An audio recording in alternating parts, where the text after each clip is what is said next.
Nagsisimula ang kwento sa Pilipinas kung saan nakilala natin si Deacon Lyle, isang retiradong Black Ops agent na may napaka-espesipikong hanay ng mga kakayahan.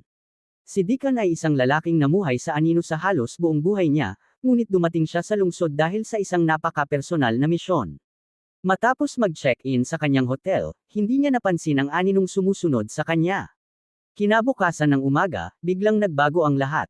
Nagising si Deacon sa isang malamig na lugar at natagpuan ang sarili na nakalubog sa isang bathtub na puno ng yelo. Sumisigaw sa sakit ang kanyang katawan. Habang pilit siyang tumatayo, naisawayan niya ang kanyang refleksyon sa salamin at nakita ang isang magaspang na hilera ng sariwang tahi sa ibabang bahagi ng kanyang likod. Ang silid ay tila isang crime scene na nabahiran ng sarili niyang dugo. Habang pilit niyang binubuo sa isip ang nangyari noong nakaraang gabi, lumipat ang kwento sa isang flashback. Nasa labas ng isang bar si Deacon nang makita niya ang isang lalaki na brutal na inaatake ang isang babae. Bilang isang taong agad kumikilos, namagitan si Deacon. Matapos ang matinding pagpapakita ng kanyang kakayahan sa pakikipaglaban, napaatras niya ang umaatake. Ang babae na nagngangalang Ana ay labis na nagpasalamat. Dinala niya si Deacon sa loob ng bar upang bilhan ito ng inumin bilang pasasalamat. Habang tumatagal ang gabi, naging mas malapit ang dalawa, ngunit ang romansa ay isa palang bitag.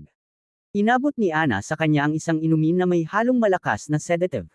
Sa sandaling mawala ng malay si Deacon, pumasok sa silid ang isang grupo ng mga profesional na surgeon. Sa eksaktong paraang pang-operasyon, kinuha nila ang kanyang kidney. Hindi biktima si Ana, siya ang pain sa isang mataas ang pusta na operasyon ng human organ trafficking. Sa kasalukuyang panahon, napagtanto ni Deacon ang bigat ng kanyang sitwasyon. Nakakita siya ng isang tumpok ng pera, ilang gamot, at isang mapanuksong sulat na iniwan ng mga magnanakaw. Isang plano yun upang palabasin na kusang ibinenta ni Deacon ang kanyang organ. Ngunit hindi ito mga karaniwang magnanakaw sa kalye. Isa itong sopistikadong sindikato ng kriminal na alam kung sino talaga si Deacon, at higit sa lahat, ang kanyang bihirang blood type. Sa kabila ng kanyang panghihinang kalagayan, muling nagising ang pagiging Black Ops agent sa loob niya. Hindi lang ito simpleng pagnanakaw, isa itong deklarasyon ng digmaan. Kinuha ni Deacon ang telepono at tinawagan si Kung, isang matagal na niyang kakilala at taong pinagkakatiwalaan niya ng kanyang buhay. Ibinigay niya ang balita sa malamig at propesyonal na paraan. Kung, kinuha nila, at babawiin ko iyon. Ngunit nang tawagan ni Deacon ang kanyang dating contact na si Kung, hindi iyon ang reaksyong inaasahan niya.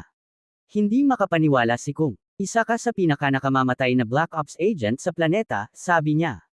Paano nagagawang mawala ng organ ang isang maltong tulad mo? Nang banggitin ni Deacon ang babae, natawa si Kung. Isang malamig na paalala na kahit ang pinakamahusay na espesyalista ay may kahinaan. Pinayuhan siya ni Kung nakalimutan na lamang ang nangyari, buhay pa si Deacon, at mayroon pa siyang isang gumaganang kidney. Binalaan niya si Deacon na ang sinumang gumawa nito ay isang mataas na uri ng kalaban, isang taong hindi nila dapat galitin. Ngunit para kay Deacon, hindi isang opsyon ang umatras. Hindi lang ito tungkol sa kanyang dangal. Tungkol ito sa kanyang pamilya. Dumating sa lugar ang kapatid ni Deacon na si George, at doon ibinunyag ang tunay na taya ng sitwasyon. Ang anak ni George ay naghihingalo. Kailangan niya ng kidney transplant, at nagpunta si Deacon sa Pilipinas partikular upang maging donor niya. Ang kidney na ninakaw ay ang tanging bagay na nakatayo sa pagitan ng kanyang pamangkin at ng tiyak na kamatayan. Natarante si George, ngunit nanatiling malamig at analytical si Deacon. Pag-isipan mo, sabi ni Deacon sa kanya. Hindi ito basta random na pang-hold up. Alam nila ang blood type ko. Alam nila kung kailan ako darating at kung bakit ako narito. Isa itong planadong pag-atake. Mayroon silang napakalaking problema. Ang isang kinuha na kidney ay nananatiling viable lamang sa loob ng ilang oras. Kung hindi nila agad mahanap ang mga trafficker, ibebenta ang kidney sa pinakamataas na bidder sa black market, at mawawala ang huling pagkakataon ng kanyang pamangkin na mabuhay. Nangako si Deacon kay George na mababawi niya iyon, ngunit alam niyang ang oras ang kanyang pinakamalaking kalaban. Nagsimula ang pangangaso. Bumalik sina Deacon at George sa bar kung saan nagsimula ang lahat. Lumapit si Deacon sa bartender, ang unang koneksyon sa kadena. Sinubukan ng babaeng nasa likod ng bar na magpanggap na walang alam, kunwari ay hindi niya naiintindihan ang wika ni Deacon. Ngunit ang isang Black Ops agent ay eksperto sa pagbasa ng tao. Nakita niya ang takot sa mga mata nito at kung paano nito iniiwas ang tingin. Hindi lamang ito saksi, bahagi ito ng network. Nagsimulang maglagay ng pressure si Deacon mula sa mga tanong patungo sa mas mapilit na paraan upang makuha ang katotohanan. Sa bar, napagtanto ng babae na hindi niya kayang lokohin si Deacon, kaya sinenyasan niya ang security team. Isang grupo ng mga goons ang agad lumapit sa kanya, ngunit kahit sa kanyang mahinang kalagayan, si Deacon ay isang sandatang pantao. Isa-isa niya silang pinabagsak, mabilis, eksakto, at nakamamatay ang bawat galaw. Nang makita ng babae na bumagsak ang kanyang mga taga-protekta, agad siyang tumakbo patungo sa labasan. Ngunit nakasunod na agad sa kanyang likuran si Deacon, naabutan niya ang babae sa isang eskinita kung saan sinubukan nitong ipagtanggol ang sarili gamit ang kutsilyo. Ngunit agad siyang nadisarmahan ni Deacon. Hindi ako magdadalawang isip na pabagsakin ka, ungol niya. Pinaglalaruan mo ang buhay ng mga tao para mabuhay. Sabihin mo sa akin kung sino ang babae kagabi. Inamin ng babae na ang pangalan nito ay Anna, isang prostitute na nagtatrabaho sa isang brutal na underground fight club. Naghanda si Deacon na pumunta sa club, ngunit doon na umabot sa hangganan ang kanyang katawan. Ang trauma mula sa operasyon, kasama ang matinding laban na pinagdaanan niya, ay sobra na para sa kanya. Bigla siyang bumagsak sa lupa at nawalan ng malay. Agad siyang dinala ni na George at kung sa isang malapit na klinika. Diretsahan ang mga doktor. Dumaranas siya ng matinding internal stress na papatay sa isang ordinaryong tao. Kailangan niya ng pahinga, kung hindi ay hindi siya aabot sa umaga. Ngunit sa sandaling magmulat ng mata si Deacon, inaabot na niya ang kanyang kagamitan. Sinubukan siyang pigilan ni na George at kung nagmamakaawang manatili siya. Wala akong oras para sa hospital bed, malamig at determinadong sabi ni Deacon. Bawat minutong nakaupo ako rito, unti-unting nawawala ang buhay ng pamangkin ko. Babawiin ko ang kidney na iyon. Alam ni Kung na hindi niya mapipigilan ang isang taong tulad ni Deacon, kaya ipinakita na lamang niya ang impormasyong nakalap niya. Kinuha niya ang CCTV footage sa labas ng bar at pinatakbo ito sa facial recognition. Nakumpirma niyang nagtatrabaho si Anna para sa isang lokal na kingpin na nagngangalang Zultan. Ngunit ang lalaking kasama nito, ang nagkunwaring umaatake upang maakit si Deacon sa bitag, ay isang freelancer na nagngangalang Drake. Si Drake ang propesyonal na nag-coordinate ng pagnanakaw. Siya ang nag-asikaso ng logistics at nagsiguro na maayos na nakuha ang kidney. Sa sandaling makuha niya ang mga pangalan, hiniling agad ni Deacon ang koordinasyon ng Fight Club at ang huling lokasyon ni Drake. Hindi na lamang ito tungkol sa kaligtasan. Isa na itong espesyalista na hinahabol ang lalaking nagnakaw ng kinabukasan ng kanyang dugo at pamilya. Alam ni Deacon na si Drake ang susi sa buong operasyon. Habang naghahanda siyang umalis ng ospital, biglang yumandar ang kanyang espesyal na instinct. May nagmamasid sa kanya, may isang sasakyan na naka-idle sa labas, at may dalawang lalaking nakatitig sa gusali. Hindi na naghintay si Deacon na kumilos ang mga ito. Siya mismo ang umatake. Sa kabila ng kanyang sugat, umatake siya ng may brutal na kahusayan. Ngunit ang dalawang lalaki ay mga propesyonal din. Nakahanap sila ng pagkakataong makatakas at mabilis na umalis. Iniwan si Deacon na may mas maraming tanong kaysa sagot. Pagbalik sa loob, nawawalan na ng pasensya si Kung. Bakit mo ginagawa ito? Tanong niya. Isa kang elite agent. Alam mo ang kalkulasyon. Mabubuhay ka kahit isang kidney lang. Kung hahabulin mo ang mga taong iyon sa kalagayan mo ngayon, mawawala sa iyo ang isa pa, at pati ang buhay mo. Ipinaliwanag ni Kung na ang Underground Fight Club ay hindi lamang pugad ng mga goons. Isa itong playground ng pinakamakapangyarihang elite sa lungsod. Ang mga pulis ay hindi naroon para ipasara ito. Naroon sila upang protektahan ito. Para sa isang sugatang lalaki, ang pagpasok doon ay isang suicide mission. Doon nagsalita si George. Dinala niya si Kung sa intensive care unit at ipinakita ang kanyang anak. Mayroon na lang siyang 48 oras, sabi ni George habang nababasag ang boses. Kapag hindi siya nakakuha ng transplant, tapos na. Hindi pumunta si Deacon dito upang iligtas ang sarili niya. Pumunta siya upang iligtas ang bata. Hindi siya lumalaban para sa isang kidney. Lumalaban siya para sa buhay ng kanyang pamangkin. Sa wakas ay tumama kay Kung ang bigat ng sitwasyon. Tumigil na siya sa pakikipagtalo at nagsimulang maghanda. Kinagabihan, dumating ang grupo sa Fight Club. Isa itong kuta ng neon lights at karahasan. Habang tahimik na humahalo si Deacon sa mga anino at iniskan ang paligid para sa mga banta, napansin ni George ang isang pamilyar na mukha, si Drake. Agad niyang sinimulang sundan ito sa loob ng masikip at maingay na club, sinisigurong hindi na muling mawawala ang kanilang target. Samantala, natagpuan ni Deacon ang kanyang orihinal na pain, si Anna. Kinorner niya ito sa isang pribadong lugar, at ang kanyang anino ay bumalot sa babae. Bakit? Tanong niya sa mababang ungol ng boses. Bakit ako? Bumigay ang matapang na anyo ni Ana. Inilahad niya ang katotohanan. Isa siyang drug addict na nakulong sa walang katapusang siklo ng utang at pagdepende. Nangako ang sindikato na bibigyan siya ng kalayaan at bagong simula kapalit ng pag-akit kay Deacon sa bitag. Sa ilalim ng mundo ng krimen, ang isang piraso ng laman ay isa lamang bayad para makapasok, at handang bayaran iyon ni Ana gamit ang buhay ni Deacon para mailigtas ang sarili niya. Tuluyang gumuho si Ana at ibinunyag ang malamig na realidad ng kanyang sitwasyon. May utang siyang $30,000 sa sindikato kapalit ng kanyang kalayaan. Inalok siya ni Drake ng paraan upang makaalis. Ang kailangan lang niyang gawin ay patulugin si Deacon. Hindi ko alam na kukunin nila ang mga organ mo, umiiyak niyang sabi. Gusto ko lang ang kalayaan ko, pero hindi kapalit ng buhay ng isang tao. Kung alam ko lang ang totoo, hindi ako kailanman pupunta sa hotel na iyon. Si Deacon, isang lalaking nakakita na ng pinakamadilim na bahagi ng sangkatauhan, ay napagtanto na isa lamang piraso sa laro si Ana. Ngunit naputol ang kanilang pag-uusap nang biglang pumasok ang handler ni Ana, isang lokal na ahente, na akala ay kinikidnap ni Deacon ang babae. Bago pa makakilos si Deacon, lumabas mula sa anino si Drake. Hindi lamang siya magnanakaw, isa siyang profesional na cleaner. Pinagtatawanan niya si Deacon habang hawak ang sariling signature firearm ni Deacon. Akala ko mas alam ng isang alamat ng Black Ops kaysa sumunod sa amin, mapanuyang sabi ni Drake. Hindi ko lang ninakaw ang kidney mo, Deacon. Ninakaw ko rin ang baril mo. At sa negosyong ito, ang sandata ay isang pamana. Upang patunayan ang punto niya, pinatay ni Drake ang handler ni Ana sa malamig na dugo gamit ang mismong baril ni Deacon. Ang lalaking iyon ay isang undercover officer, sabi ni Drake na may masamang ngiti. Ngayon, hahabulin ka ng buong departamento niya. Bawat bala sa katawan niya ay may pangalan mo. Ginawa kitang cop killer. Pagkatapos ay ibinunyag ni Drake ang huling nakakatakot na detalye. Hindi aksidenteng iniwang buhay si Deacon. Ang kanyang kidney ay naihanda na at naka-schedule ng ilipat sa loob ng mas mababa sa 60 minuto. Pinanatiling buhay ni Drake si Deacon bilang reserba. Kapag nagkaroon ng komplikasyon sa unang kidney habang isinasagawa ang operasyon, plano nilang kunin ang ikalawang kidney ni Deacon upang makumplito ang transplant para sa kanilang mayamang kliyente. Hindi lamang nagsimula ang oras, malapit na itong maubos.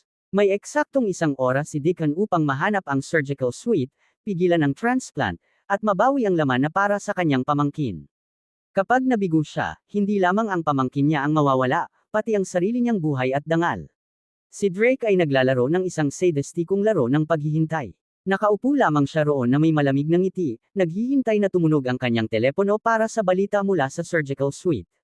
Kapag pamalya ang unang kidney, handa siyang kunin agad ang ikalawang kidney ni Deacon. Ngunit nagkamali si Drake sa isang tactical na hakbang. Hindi niya isinama sa plano si George. Lumikha si George ng biglaang destruction. Hinugot ni Deacon ang kanyang baril at pinakawala ng sunod-sunod na eksaktong putok. Isa-isang bumagsak ang mga tauhan ni Drake, iniwan ang profesional na cleaner na nag-iisa at lantad. Sa takot, naghagi si Drake ng granada upang lumikha ng makapal na usok ng apoy at mga debris. Ginamit niya ang kaguluhan upang makatakas sa dilim ng gabi.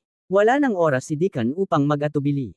Lumingon siya kay Kung at hiniling ang lokasyon ni Drake, ngunit nag-aalala si Kung, hindi na lang si Drake ang problema ngayon, babala ni Kung. Na-flag na ng pulisya ang signature weapon mo. Ikaw na ang pinakahinahanap na tao sa lungsod. Imposibleng mahanap si Drake sa ganitong kaikling oras, ngunit abala na ang isip ni Deacon sa pag-aanalisa ng pattern. Alam niyang isa lamang kasangkapan si Drake. Ang kailangan niyang mahanap ay ang taong kumuha sa kanya, ang kliyente. Napagtanto niyang hindi ito basta random na pagnanakaw. Isa itong biological match. Si George, na siyang intelektual sa pamilya, ang naglatag ng loika. Ang kidney transplant ay hindi lamang tungkol sa blood type. Tungkol ito sa perpektong genetic matching. Ang anak kong si Isabella ay may napakabihirang profile na eksaktong tumugma kay Deacon. Ibig sabihin, may isa pang tao sa mundo na may kaparehong bihirang kondisyon. Malamang na nakuha nila ang medical files ni Isabella, nakita na si Deacon ang perpektong donor, at nagpasya silang nakawin ang organ na magliligtas ng buhay para sa sarili nilang kapakinabangan. Upang mahanap ang salarin, kailangan nilang mahanap ang pasyente. Kailangan nila ng access sa private medical database ng lungsod upang makita kung sino pa ang naghahanap ng kaparehong bihirang match na iyon. May kilala si George na espesyalista ng ibang uri, si Liam, isang dating estudyante at isang high-level hacker. Nagmadali ang grupo patungo sa tagwan ni Liam. Ipinaliwanag ni George ang sitwasyong buhay o kamatayan. Kailangan ko ang listahan, sabi niya. Lahat ng mayayamang pasyente sa lungsod na naghihintay ng transplant na may eksaktong markers ni Isabela. Mabilis na gumalaw ang mga daliri ni Liam sa keyboard, nilulusot ang mga firewall ng ospital. Hindi na lamang sila naghahanap ng kriminal. Hinahanap nila ang salamin ni Isabela, ang taong nagnakaw ng kinabukasan ng isang bata upang mabili ang sarili niyang buhay. Biglang nagbitiw ng nakakagulat na impormasyon si Liam. Hindi siya ang unang nilapitan para sa listahang iyon. May isa pang operatiba, malamang si Drake, na ilang buwan nang naghahalughog sa digital na anino ng lungsod upang mahanap ang perpektong match. Tumanggi si Liam dahil naramdaman niya ang kadiliman sa kahilingan, ngunit alam niyang may ibang hacker na hindi ganoon katatag ang prinsipyo. Iniabot niya kay George ang na-decrypt na file. Ang pangalang nasa pinakataas ng listahan ay si Simon, isang pandaigdigang title na nagmamay-ari ng isa sa pinakamalalaking private military firms sa mundo. Hindi lamang pera ang hawak ni Simon, mayroon siyang sariling hukbo. Ang medical data ay eksaktong kapareho ng kay Isabela. Siya ang kliyente. Siya ang taong bumili ng buhay ni Deacon upang iligtas ang sarili. Habang naghahanda sina Deacon at George para sa huling pag-atake, tuluyan ng sumabog ang matagal ng tensyon sa pagitan nila. Sa isang sandali ng matinding katapatan, nabunyag ang katotohanan tungkol sa kanilang kapatiran. Hindi tunay na anak ni George si Isabela.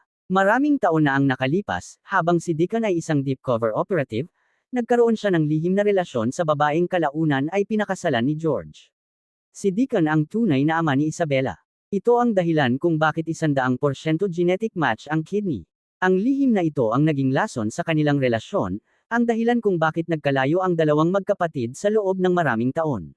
Napagtanto nila na malamang ay ubos na ang oras. Halos tiyak na tapos na ang transplant. Naglalakad na ngayon si Simon na may organ ni Deacon sa loob ng kanyang katawan. Upang mailigtas si Isabela, hindi sapat na makahanap lamang ng donor. Kailangan nilang magsagawa ng reverse harvest. Kailangan nilang kunin pabalik ang kidney mula sa pinakapinoprotektahang tao sa bansa. Umatras ang grupo patungo sa isang safe house upang tapusin ang plano ng espesyalista. Habang pinagmamasdan ni Anna ang magkapatid, napansin niya ang isang litrato ng asawa ni George at biglang natigilan. Kapansin-pansin ang pagkakahawig. Tinanong niya si Deacon kung bakit tila may galit ang mga mata ng magkapatid tuwing nagkakatitigan sila. Sa wakas ay ibinaba ni Deacon ang maskara. Ipinaliwanag niyang ang babaeng minamahal ni George ay ang nag-iisang babaeng tunay niyang minahal.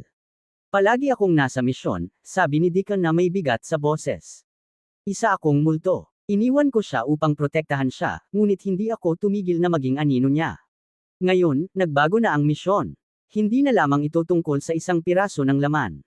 Tungkol ito sa isang ama na lumalaban upang iligtas ang anak na babae na hindi niya kailanman kinilala, at sa isang kapatid na sinusubukang takasan ang multo ng kanyang nakaraan. Lumabas na ang buong katotohanan. Inamin ni Deacon kay Anna na hindi aksidente ang pagkahumaling niya rito. Kamukhang kamukha niya si Mary, ang asawa ng kanyang kapatid at ang babaeng minahal niya. Si Isabela ang kanyang tunay na anak, isang lihim na dinala niya habang namumuhay sa anino bilang operatiba. Ngunit naputol ang emosyonal na sandali nang biglang umatake ang sindikato. Isang booby trap na refrigerator sa safe house ang sumabog, at napatay si Kong, ang matapat na kasama ni Deacon. Ang pagkamatay ng kanyang kaibigan sa harap niya ay may binasag sa loob ni Deacon. Hindi na lamang siya isang ahente. Isa na siyang ama na wala nang mawawala. Agad na naglunsad si Deacon ng buong tactical na pag-atake sa high-security estate ni Simon.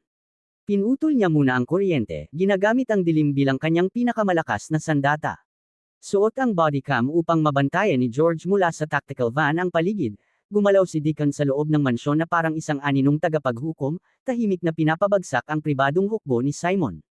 Nang humandar ang backup generators, nalantad siya. Naglapa na ang mga elite guards ni Simon patungo sa kanyang posisyon, ngunit si George, mula sa tactical van, ay pinasabog ang mga nakatanim na pampasabog upang mabuksan ang daan para sa kanyang kapatid. Sa wakas ay narating ni Deacon ang pinakaloob ng gusali kung saan naroon si Simon at ang kanyang pangunahing enforcer, si Drake. Ngumisi si Simon at inaming dapat ay pinatay na niya si Deacon noong may pagkakataon siya. Nagpakawala si Drake ng huling mabangis na pag-atake. Dahil mahina na ang katawan ni Deacon matapos mawala ang kanyang organ, halos matalo siya sa laban hanggang sa biglang dumating si George. Nagpaputok si George, ngunit napigilan ng body armor ni Drake ang mga bala. Sa huling sandali ng pakikipagbuno, nakahanap ng pagkakataon si Deacon. Inagaw niya ang sandata at pinaputukan si Drake sa ulo, tinapos ang paghahari ng propesyonal na mamamatay tao. Ngunit walang saya sa tagumpay. Nang ma-corner nila si Simon, napansin nilang wala itong surgical scars. Ibinunyag ni Simon ang nakakadurog na katotohanan. Hindi para sa kanya ang kidney. Dinala niya sila sa isang silid kung saan nakahiga sa medical bed ang kanyang batang apo. Ang ninakaw na laman ay hindi para sa isang sakam na bilyonaryo, kundi para rin sa isa pang inosenteng bata. Sa unang pagkakataon, natigilan ang dalawang magkapatid. Dumating sila upang bawiin ang ninakaw, ngunit hindi nila kayang pumatay ng isang bata upang iligtas ang isa pa. Tahimik silang umalis sa estate ni Simon at bumalik sa ospital. Tiningnan ni Deacon si Isabella, ang kanyang anak, at napagtanto na iisa lamang ang solusyon. Nang hindi sinasabi kay George, pumasok siya sa operating room at ginawa ang pinakamahirap na desisyon ng isang espesyalista. Ibinigay niya ang kanyang pangalawa at huling kidney kay Isabella. Nang malaman ni George ang nangyari, huli na ang lahat. Si Deacon Lyle, ang alamat na Black Ops agent, ay huling huminga na. Namatay siya gaya ng pamumuhay niya, isinakripisyo ang sarili upang magkaroon ng kinabukasan ang iba. Pagkalipas ng isang taon, payapa na ang mundo. Malusog at masigla na si Isabella, isang buhay na alaala ng sakripisyo ng kanyang ama. Dinala siya ni George sa puntod ni Deacon, kasama si Anna na ngayon ay naging bahagi na ng kanilang pamilya. Tahimik silang tumayo roon, nagbibigay-pugay sa lalaking nagbigay ng bawat bahagi ng sarili niya, bawat piraso ng laman, upang iligtas ang mga taong mahal niya. Ginugol ni Deacon Lyle ang buong buhay niya sa pagkuha ng buhay sa mga anino. Ngunit sa huli, ibinigay niya ang sarili niyang buhay upang magbigay ng liwanag sa isa pa. Ang pinakamahalagang misyon ng isang espesyalista ay hindi lamang tungkol sa kaligtasan. Tungkol ito sa pamana na iniiwan niya sa dugong na iligtas niya. Mag-like, mag-subscribe, at samahan ang Cinemonde habang patuloy naming sinusuri ang mga mabibigat na pelikula ng sinihan. Salamat sa panunood.